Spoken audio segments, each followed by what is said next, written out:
It's early and cold on a mid-January morning in Vermont. What would we do without a warm and inviting diner? Even better, a truly historic one. It's got a great classic feel. It's all the original countertops. So when you come here, it's like stepping back 70 years in time. Brian Lewis is the lucky man who owns the Parkway Diner in South Burlington. It's a genuine Worcester dining car, medallion number 839, delivered new here in early 1950. Not many of these left, right? There are 3 that I'm aware of in New England and 7 in the country. My staff loves it. Everyone that walks in through the door, they immediately feel like they're at home. Big smiles, great history. Food was pretty winning too. Omelet with Vermont cheddar and homemade English muffins. Nice touch.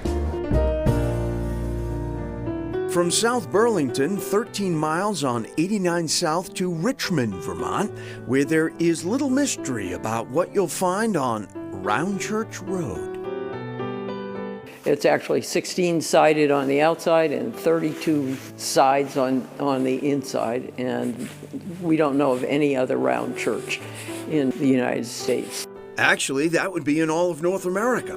Richmond's old round church was built in 1813 as both a town meeting house and was once home to 5 separate Christian congregations. The town used it for elections and town meeting until the 70s. A major restoration on the church was done in 1980 in time for its big close-up and the town's bicentennial in 1994.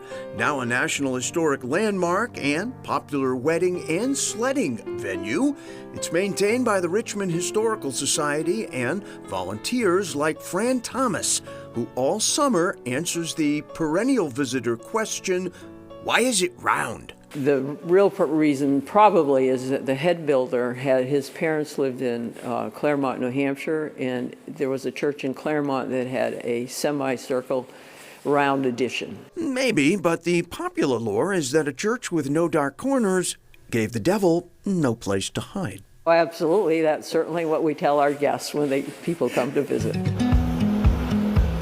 Only minutes away, also in Richmond, we stopped in at one of Vermont's greatest ski stories. No, Cochran's will never be confused with Killington or Stowe. No impressive vertical drop, no aerial lifts, just simple surface ones. A small, no-frills lodge that's only about the basics, but look closely. No frills doesn't mean no fanfare. All of those racing bibs have been worn by several generations now of Cochran's, representing a small mountain of Olympic medals. It starts with Ginny and Mickey Cochran, father of 3 girls and a boy, who moved to a farmhouse with a hill in Richmond, Vermont, ready to encourage the family's love of skiing and racing. He felt like in order for us to do the best that we could, not to be the best in the world or anything like that, but just to do our best, that you needed to train more than just weekends during the winter. And so that was his dream, to put up a rope tow in the backyard. Dad's idea paid off. The Cochran kids became world-renowned skiers, winning Olympic medals, including Barbara Ann's gold in the slalom at Sapporo in 1972. The ski hill, meanwhile, became open to everyone. In 1998, the Cochran family ensured that it became the nation's first fully nonprofit ski area. Today, Mickey and Ginny's grandchildren run things.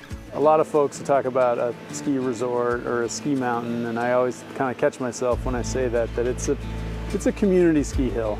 Indeed, it's a surviving example of a wonderful but vanishing Vermont tradition, small ski hills run by and for the local community, where the often impossible cost of skiing for many is no object. I mean, the mission is no child will be denied an opportunity to ski or ride. It takes a lot of local volunteers, and for the Cochrans, wearing a lot of hats. Jimmy Cochran goes from a snowcat back to the kitchen. Marilyn's son, Roger Brown, makes sure he's in place on the hill to coach kids after school.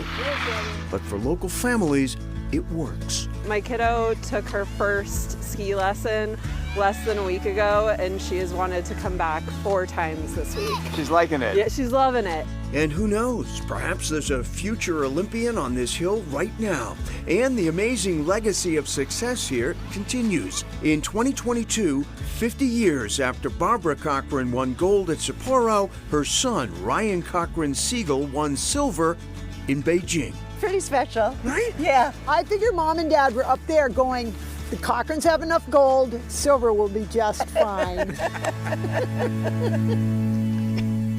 You know, really, Vermont's community ski hills, so important in providing access to children and families who might otherwise not be able to afford it, an expensive sport. It is so expensive. In Vermont, the average cost of a day ski lift ticket for adults is over $150 now. In some places, it's as high as $200. At Cochran's, you can get a weekend day pass for an adult for $19, kids $14, under 5, you guessed it, free. So there is quite a difference, and that's why these community ski hills are so important. Certainly making it affordable. Up next, arts with a side of soda fountain.